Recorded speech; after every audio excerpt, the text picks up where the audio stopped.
22-year-old Vesna Vulović did the impossible when she emerged alive after a 33,000-foot fall, entering the Guinness Book of World Records for surviving the longest fall without a parachute. Vulović was a stewardess on an unfortunate Yugoslav Airlines flight from Copenhagen to Belgrade, during which the Ustash separatist group planted a bomb in the cargo. As the bomb went off, the plane crashed into the mountains, killing all 28 passengers and the entire crew, except for Vesna. She was hospitalized with a fractured skull, 2 broken legs, and 3 broken vertebrae, but managed to survive and lead a full life afterward.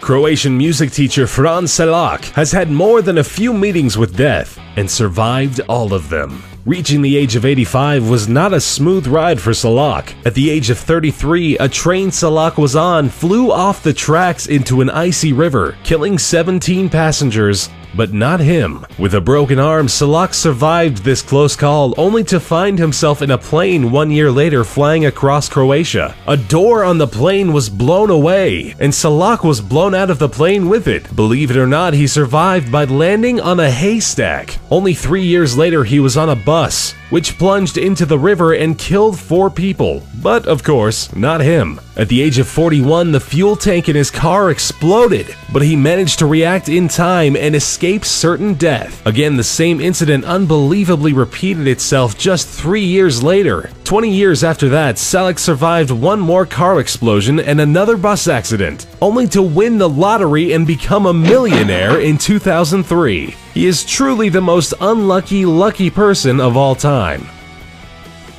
Stella Maris College's Old Christians rugby union team from Uruguay had a mountain peak named after them when they tragically crashed into it while flying to Chile to play a game. The Glacier of Tears killed 12 people, leaving the others roaming through the vicious Andes on a temperature of 30 degrees below zero. Running out of the scarce food reserves they had, the survivors lost all hope when they heard via radio that the search for them had been called off. In the harsh conditions, they started dying off one by one, with the last ones standing eating their deceased friends, in a desperate attempt to keep on living. 2 of the bravest people managed to reach Chile on foot and inform the world that a group of 16 people were still out there, having survived an incredible 72 days.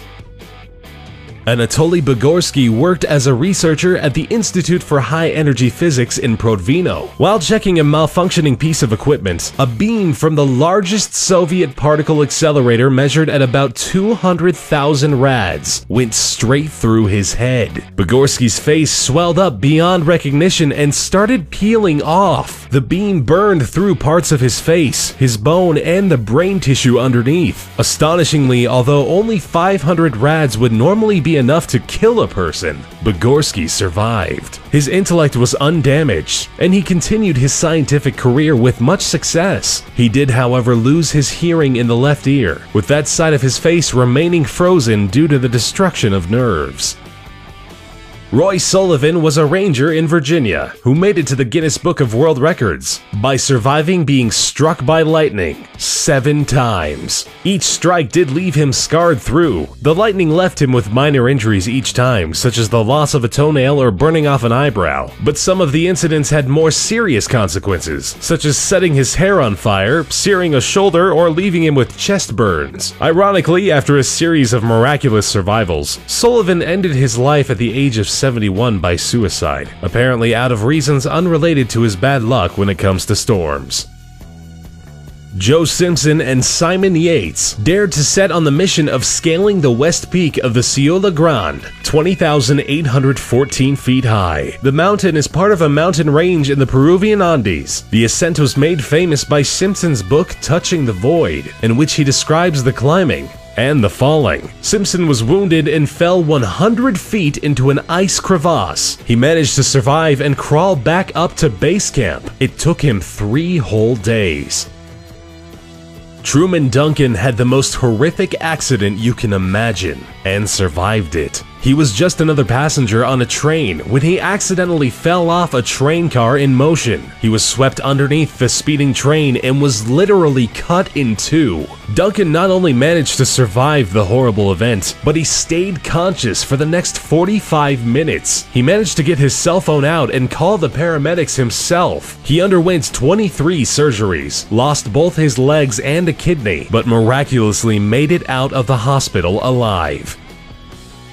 Aaron Larston was on a canyoneering trip in Blue John Canyon when a boulder fell on him. The boulder pinned his arm down, making it impossible for Larston to move. He tried to lift and break the boulder, but after 5 days he realized it was no use. Dehydrated and delirious, Larston finally got the courage to amputate his own arm. He managed to snap his own bone and eventually cut his arm off entirely, finally freeing himself from the boulder. Robert Evans, a 46-year-old homeless man, was a victim of a hit and run. He was patched up in the hospital and sent away soon after. On his way back to his camp, he got into yet another accident. He was hit by a train. To be more precise, he was knocked off a narrow railroad bridge and landed in a creek. Evans ended up back in the hospital only 7 hours after his initial accident. It's pretty miraculous that he survived being hit by a car, then a train just hours later. Mauro Prosperi took part in a 1994 marathon called the Marathon of Sands. Taking place in Morocco, the marathon was unfortunately swept away by a sandstorm, which caused Prosperi to lose his way and left him stranded in the desert. Running in the wrong direction, he ended up in Algeria, where he took refuge in an abandoned mosque. He survived 9 days by drinking his own urine and eating bats and snakes before he was found by a nomadic family who took him to an Algerian military camp where he was hospitalized.